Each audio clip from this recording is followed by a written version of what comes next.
Hello friends. So today we will discuss the topic of electric field lines of forces under electrostatic chapter. तो इसका basic definition क्या होगा? Definition term यहाँ पर दिया हुआ है क्या? It is the imaginary line drawn in an electric field region of a charge along which a free test charge accelerate or moves. मतलब सपोज करो कहीं पर आप किसी भी चार्ज के इलेक्ट्रिक फील्ड में रखें और चार्जेस सपोज करो इस तरीके से मूव कर रहे हैं. Suppose the charges are moving along this. हमने एक फ्री टेस्ट चार्ज Q0 रखा और ये इस तरीके से मूव कर रहा है अलोंग दिस पाथ. तो this line is electric field lines of forces. This line will be called electric field lines of forces. इसका मतलब क्या हुआ?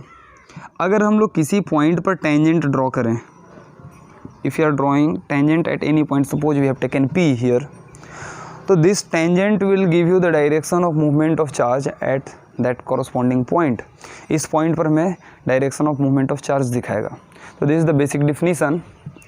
अब इसका कुछ प्रॉपर्टी होता है जो कि आपके एग्ज़ाम में पूछा जाता है, 2 मार्क्स 3 मार्क्स में आता है कभी कभी. तो property of electric field lines.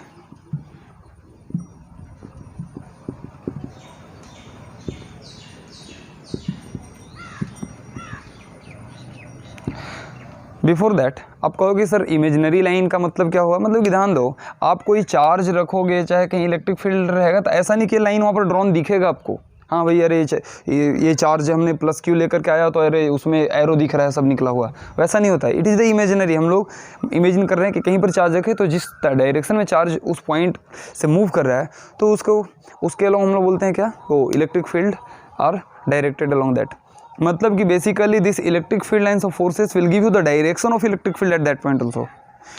ये इस पॉइंट की इलेक्ट्रिक फील्ड भी दिखा रही है क्योंकि जिधर इलेक्ट्रिक फील्ड होगा उधर ही मूव करेगा, उधर ही एक्सेलरेट करेगा चार्ज. आप वहीं मान लो कि कोई चार्ज Q0 कहीं पर रखते हो तो इधर अगर फोर्स लग रहा है तो इधर फील्ड है और इधर अगर फोर्स लग रहा है तो इधर ही मूव करेगा. तो it is moving along the electric field. That means कि at that point it will give you the direction of electric field also. ठीक है. तो प्रॉपर्टी में आते हैं इसका. तो एक तो प्रॉपर्टी होता है कि these are continuous line. These are continuous line मतलब क्या हुआ?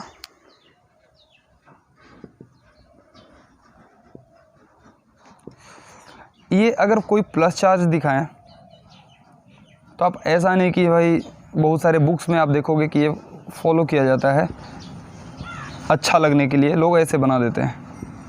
No, this is the wrong thing. ये कंटिन्यूअस होना चाहिए. एक स्टार्ट किया तो एंड तक जाएगा. ठीक है. This would not be broken. तो these are continuous line. That is the first point. Second point क्या कहेंगे? It contracts radially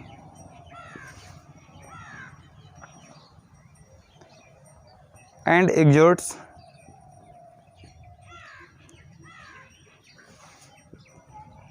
lateral force और प्रेशर जो भी कहो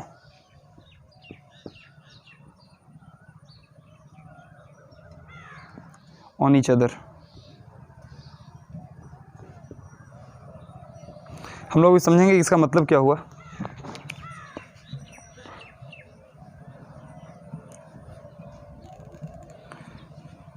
तो before going through this point एक पॉइंट और लिख लो, फिर मैं दोनों को एक साथ एक्सप्लेन कर दूंगा.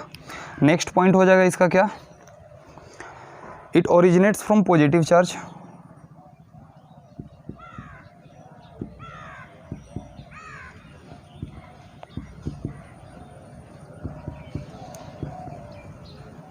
मतलब कि पॉजिटिव चार्ज से निकलेगा एंड इंटर्स इनटू नेगेटिव चार्ज.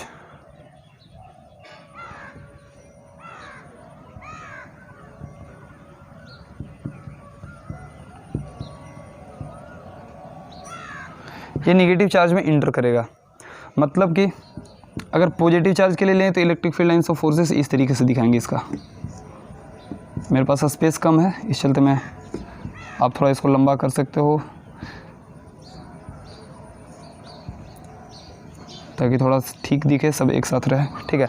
तो अब ध्यान दो, ये एक्सटेंड कर रहा है, ठीक है। तो वही मैं लिखा हूँ कि कॉन्ट्रैक्ट, कॉन्ट्रैक्ट मतलब क्या है, ये जा करके छोटा हो, मीनिंग मतलब कि it will vanish after some distance, तो it that is the meaning of it contracts.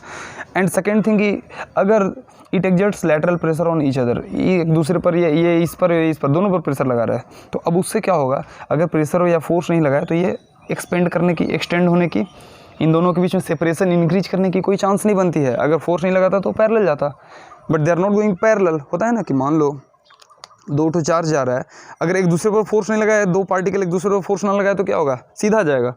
But if there is some force between them, of course in the case repulsive force, then only they are going to get separated. उनके बीच में separation बढ़ रही है, मतलब कि इनके बीच में सेपरेशन बढ़ रही है, दैट मीन्स कि they are exerting lateral force on each other. Okay, so this is this point, and it originates from positive charge, and negative charge के लिए क्या होगा, कॉन्ट्रैक्ट करेगा इसमें, ये कन्वर्जिंग होता है इसका, ठीक है, लाइक दिस। तो आप इन फिगर्स को बना लोगे। डाइपोल्स के लिए क्या होगा बताओ, तो पेयर ऑफ चार्जेज के लिए क्या होगा,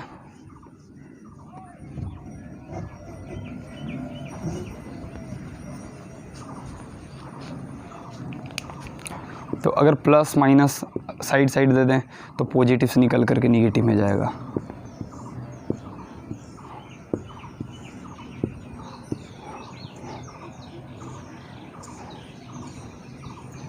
लाइक दिस।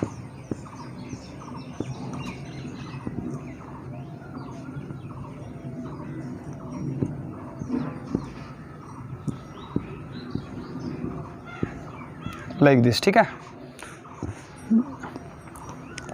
और ध्यान दो, किसी पॉइंट पर अगर चार्ज ज़्यादा होगी तो उस पॉइंट से electric field lines of forces भी ज़्यादा निकलेंगे, ठीक है। मतलब कि number of electric field lines of forces originating from a charge is proportional to quantity of charge.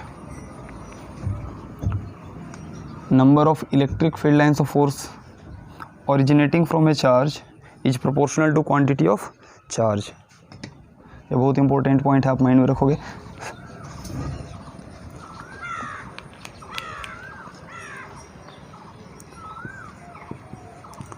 Number of electric lines of forces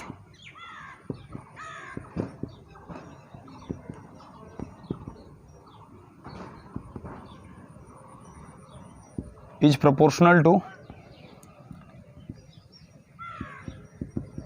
quantity of charge. Next point हम लोग क्या बोलेंगे,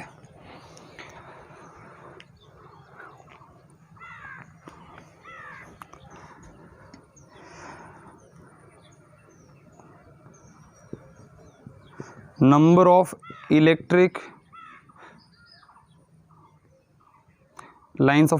field lines of forces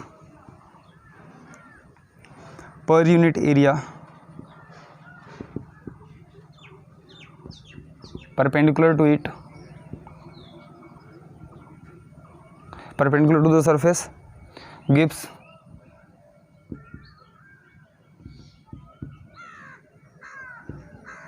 a strength of electric field at that point.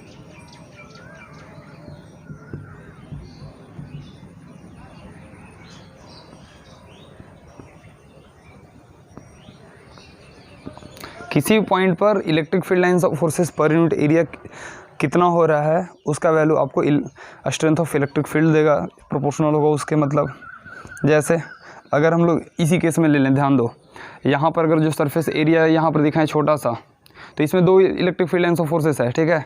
अगर यहाँ पर कहीं हम लोग दूर में दिखाएं, मान लो कि यहाँ पर दिखाता हूँ, तो सेम एरिया मैंने लिया, लेकिन इसके क्रॉस दो इलेक्ट्रिक फील्ड लाइंस क्रॉस कर रहा है, यहाँ पर केवल एक इलेक्ट्रिक फील्ड लाइंस क्रॉस कर रहा है।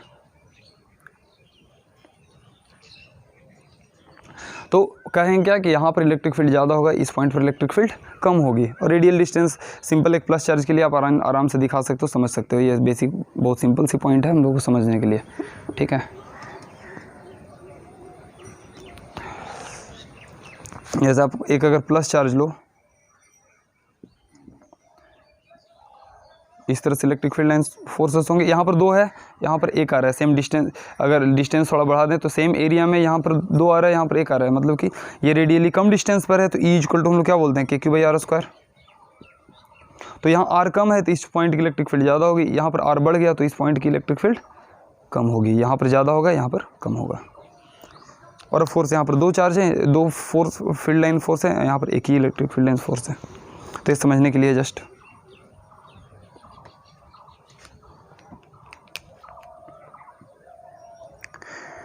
मोस्ट इम्पोर्टेंट,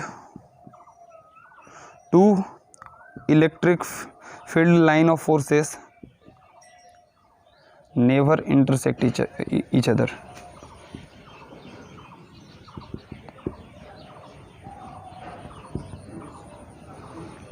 मतलब कि ये अगर 2 electric field lines of forces हम लोग दें तो एक दूसरे से इंटरसेक्ट नहीं करेंगे। इसका मतलब क्या हुआ, हम लोग मान लेते हैं, ये पूछा जाता है आपके CBSE में पूछा जाता है कि व्हाई, एक्सप्लेन इट। तो मान लो कि किसी पॉइंट P पर हम लोग ने 2 electric field lines of forces दिखाया है, ठीक है। Suppose they intersect at point P। इसका मतलब क्या हुआ, if we place a test charge Q0 at point P then it will have 2 direction of movement. इस पॉइंट पर इसकी मूवमेंट की डायरेक्शन 2 हो गई, इधर भी मूव करेगा, इधर भी मूव करेगा, विच इज़ नॉट पॉसिबल। एक चार्ज एक ही डायरेक्शन मूव कर सकता है, ठीक है। तो हम लोग कह सकते हैं कि at P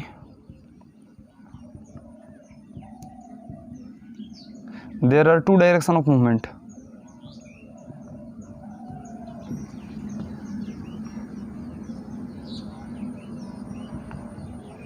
of Q0 which is impossible and therefore they can never intersect। ठीक है, तो आई बिलीव कि आपको क्लियर है।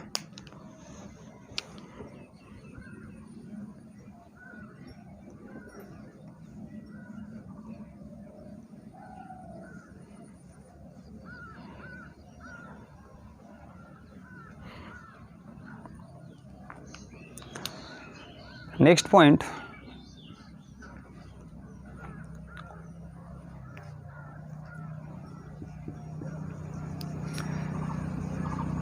they are perpendicular to the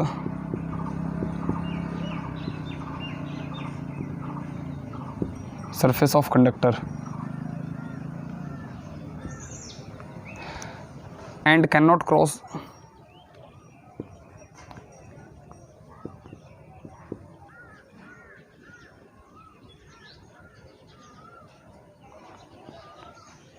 and there can't be any electric field and there cannot be any electric field lines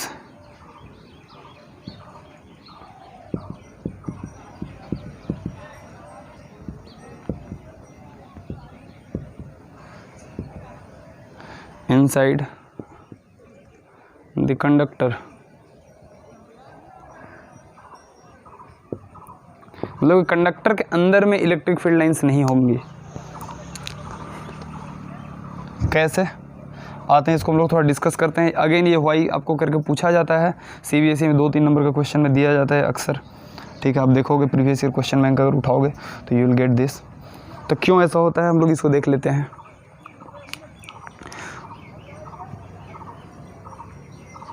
तो सी, जब हम लोग किसी भी कंडक्टर सरफेस को चार्ज Q दिए, सपोज ये कंडक्टर है आपका, आपने चार्ज Q दिया तो होगा क्या, this charge will automatically will get distributed over the surface of the conductor.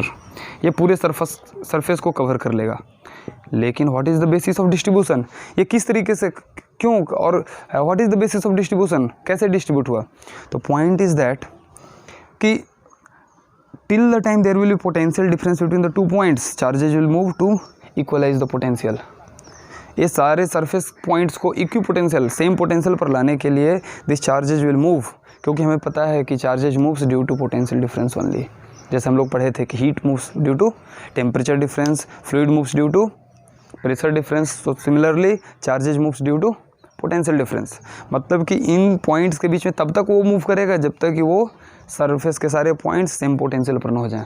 तो सेम पोटेंशियल पर आ गए, मतलब कि कोई भी 2 पॉइंट अगर जो हम लोग लेते हैं इसके सरफेस पर A B, ठीक है, तो ये सारे पॉइंट्स की पोटेंशियल क्या होगी, सेम होगी। मतलब कि सेम पोटेंशियल, मतलब कि if we move a charge from A to B, अगर ए से बी हम लोग किसी चार्ज को मूव करते हैं तो there will be no work done, क्योंकि हमें पता है कि work done in moving a charge W होता है कितना, potential difference delta V into charge, आप क्वांटिटी ऑफ चार्ज जो मूव कर रहे हो वो इंटू पोटेंशियल डिफरेंस क्या है उन दोनों पॉइंट्स के बीच में। लेकिन हमने यहाँ पर क्या बताया, ए और बी के बीच में पोटेंशियल डिफरेंस नहीं है, तो this delta V is becoming zero, मतलब कि वर्क डन इज जीरो। तो एक यहाँ से कंक्लूजन हमें क्या निकल गया, ये कंक्लूजन वाइज लिख लोगे क्या, कि surface of a conductor is equipotential.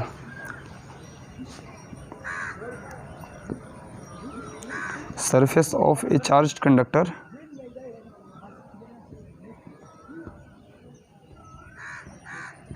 is equipotential, and therefore there is no work done in moving the charge on the surface of conductor from one point to another point। ठीक है, ये clear है। तो अब आते हैं, ध्यान दो, सपोज करो कि हम लोग मान लेते हैं कि इलेक्ट्रिक फील्ड लाइंस ई जो है कुछ एंगल पर है, यहाँ से इसके टेंजेंट में मान लेता हूँ, टेंजेंट से एंगल थीटा बना रहा है। सपोज लेट, आप लिख लोगे let us assume that electric field lines is making angle theta with the surface of the conductor. तो अब इससे क्या होगा, इलेक्ट्रिक फील्ड जो यहाँ पर होगी उसकी दो कंपोनेंट होगी, ई कॉस थीटा और परपेंडिकुलर के अलॉन्ग हो जाएगा ई साइन थीटा। ओके, हम लोग जानते हैं कंपोनेंट लेना। तो अब ध्यान दो, because there is component of electric field along the surface, मतलब कि ए और बी के बीच में हम लोग मूव करेंगे, तो अगर हम लोग DL से मूव करना चालू करें, ध्यान दो DL डिस्टेंस से मूव करें तो there will be DW। Surface के, कंडक्टर के सरफेस के अलॉन्ग हमने DL डिस्टेंस से मूव किया and there is DW which is E cos theta into DL। This is the amount of work done in moving a unit charge और test charge from through a distance DL। हम लोग अगर unit test charge लें then to move through DL there is a work done. आ रही बात समझ में? तो वर्क डन अगर हो रहा है मतलब कि हमारा तो जो हम लोग जानते हैं क्या कि surface of a conductor is equipotential, मतलब कि अगर हम लोग मूव करें तो वर्क डन नहीं होना चाहिए, लेकिन यहाँ पर हमारा तो वर्क डन हो गया। हम लोग सरफेस के अलॉन्ग ही DL डिस्टेंस से मूव किए and we are getting work done which is contradictory. But to prove the statement theta must be 90 degree. अगर थीटा 90 डिग्री हो जाए तो दिस विल कम जीरो, और वही तो हमें प्रूव करना था। अगर थीटा 90 डिग्री है मतलब कि इलेक्ट्रिक फील्ड लाइंस नॉर्मल, ये है टेंजेंट है, ये नॉर्मल, तो नॉर्मल के लॉन्ग है, तो प्रूव्ड हो गया हमारा। फिर से समझो इसको, यहाँ पर वर्क डन हमारा जीरो है, ये हम जानते हैं ऑलरेडी, क्योंकि surface of a conductor is equipotential. Now हमने मान लिया कि थीटा एंगल पर है, तो इलेक्ट्रिक फील्ड लाइंस आपको डायरेक्शन ऑफ फोर्स दिखा रहा है, ध्यान दो, इसके अलॉन्ग फोर्स लग रहा है चार्ज पर। तो इस फोर्स का दो कंपोनेंट होगा, ई कॉस थीटा इधर, अगर यूनिट चार्ज मैंने लेकर के रखा हूँ तो ई कॉस थीटा इंटू 1 इधर हो गया force, and E sine theta into 1 इधर हो गया force. Now this force will not do any work if you move through the DL, लेकिन अगर इस E cos theta will do the work, and DW is equal to E cos theta into DL। DL is the distance moved, तो DL distance अगर move किए तो DW is equal to E cos theta into DL हो रहा है। End of course theta हमारा 90 degree है नहीं, क्योंकि मैंने लिया है theta is not equal to 90 degree, यहाँ पर दिखाया हुआ है। ये 90 डिग्री छोड़ करके कोई अदर एंगल है, कोई भी 30-60 लेके चल सकते हैं। तो यहाँ पर तो वर्क डन आया which is non zero and it contradicts.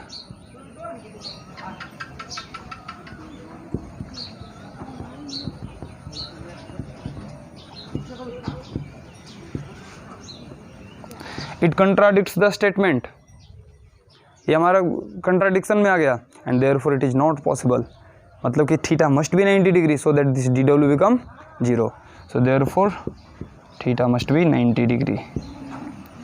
ठीक है, तो ये हमारा प्रूफ हो गया इसका।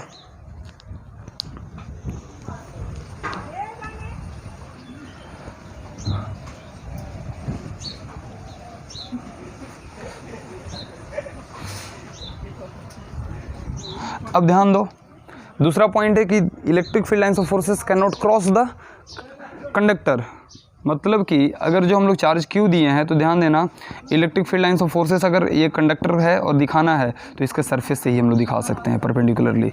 ये अगर आपसे पूछ दिया जाए ऐसा नहीं कि आप इसके अंदर से निकालोगे, ये फील्ड लाइंस ऑफ फोर्सेस यहाँ से निकलेगा, ऐसा नहीं होगा। This is incorrect, this is invalid. हम लोग क्या केवल सरफेस से ही दिखा सकते हैं, it can come out from the surface only. अब क्यों?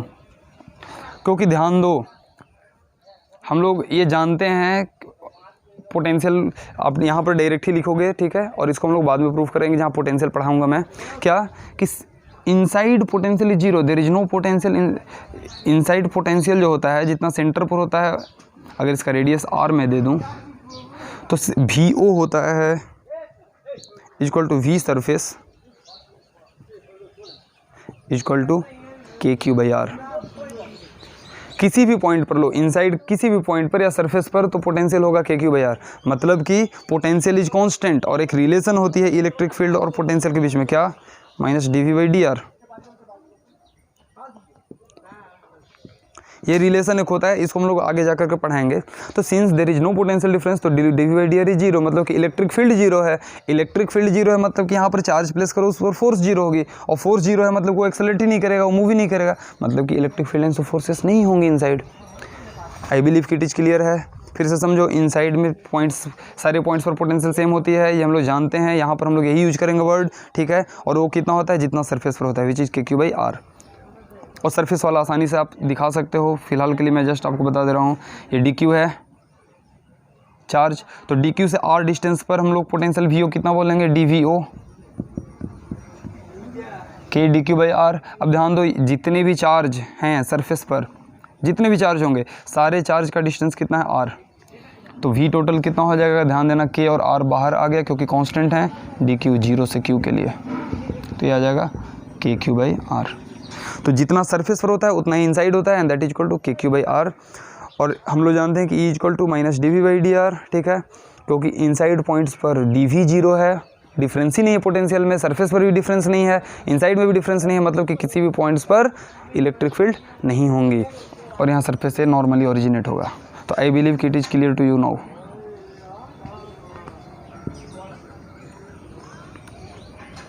ठीक है, now next point we will go ahead with the discussion up।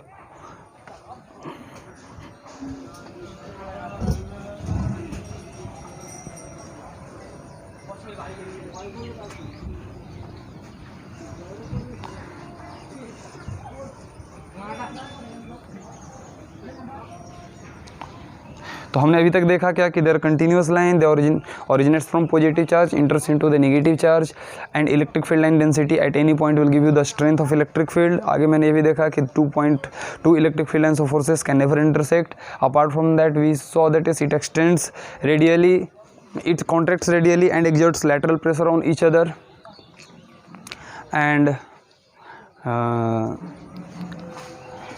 फिर ये भी देखा कि कंडक्टर के सरफेस पर वो नॉर्मल होते हैं, and inside conductor they can't cross. ठीक है, जैसे आपसे अगर क्वेश्चन पूछ दिया जाए, एक अक्सर जैसे एक बार शायद 2011 में पूछा था कि draw the electric field lines of forces for a charge q kept in the vicinity of a plane surface, thin surface. तो थीन सरफेस है, ध्यान देना, इसने दिया था ऑफ सम थिकनेस T, कुछ दे दिया मान लो। तो ध्यान दो, यहाँ से क्या होगा? प्लस चार्ज है, ये पॉजिटिव प्लस क्यू है, यहाँ जहाँ भी जाएगा ये क्या जाएगा? परपेंडिकुलरली जाएगा, ध्यान देना।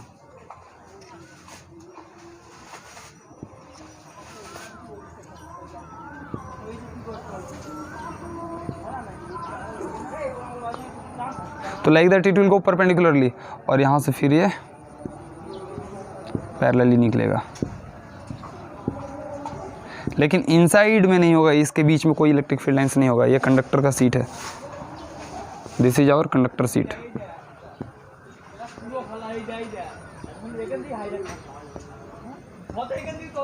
ओके, आप इनफाइनाइटली लॉन्ग ले लो फॉर टाइमिंग, इनफाइनाइटली लॉन्ग है, ठीक है। तो क्वेश्चन क्या था? Draw the electric field lines of forces for a charge placed in the vicinity of a infinitely long sheet. तो उसको हम लोग ऐसे दिखाएंगे, ठीक है, ये एक बार पूछा हुआ है। ओके, तो आई बिलीव कि आप ये समझ गए हो। मैं इरेज करता हूँ इसको।